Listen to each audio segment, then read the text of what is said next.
Hey everyone, welcome back to How to Stay. This is Marianne Sibley. I'm one of the coaches in the Academy, and I'm going to talk to you about this topic.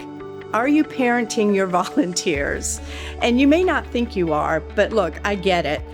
There's so many things to do on Sunday morning, and we can get in the habit of, hey, do this, just like your kids, close the door, pick up your shoes, put things away. But I heard a really interesting quote at a Chick-fil-A talk, where this gentleman said, with every two hands, you get a brain. Now, I had to think about that for a minute. It takes me a while.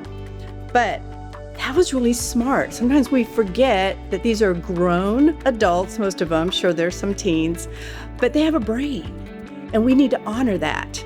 So, as I always say, remember, your volunteers are not serving just to further your mission. The volunteers are the mission. So how do we do that? Well, I remember I did a leadership training with my volunteers, and they thought they were coming to learn about how to lead on Sunday or what to do on Sunday.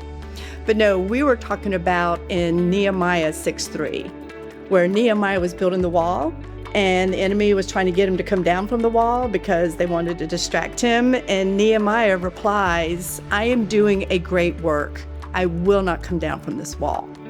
And I challenged our leader to say, what is the wall that you are on that people in your life, not church, and I told them it can't have anything to do with your role here at church, that maybe you're being challenged in. And one of the volunteers, her name was Tammy, and afterwards she came up to me and she said, Marianne, I'm a mom. And the wall that people are guilting me into is to not be the mom that God called me to be. Thank you for seeing me as a mom and valuing that. Nothing about serving on Sunday. And I would say about a month or two later, the same woman came up to me one Sunday and said, hey, those big flags that we tell people where to park? Well, they're kind of torn. There's a big hole, and she had it in her hand.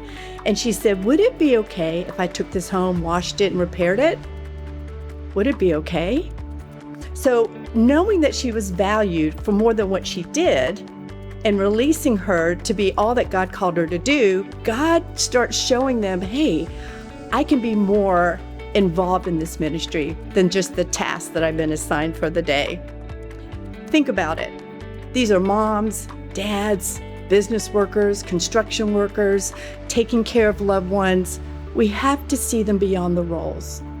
Jesus did that, right?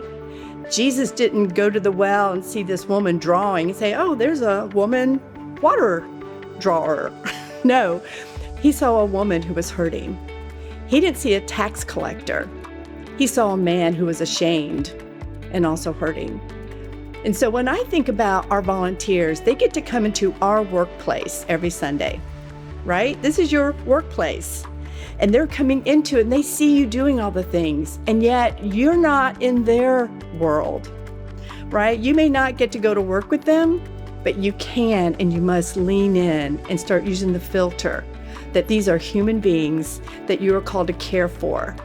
And I would say that your margin will increase on Sundays proportionally with how your volunteers feel known and seen and loved.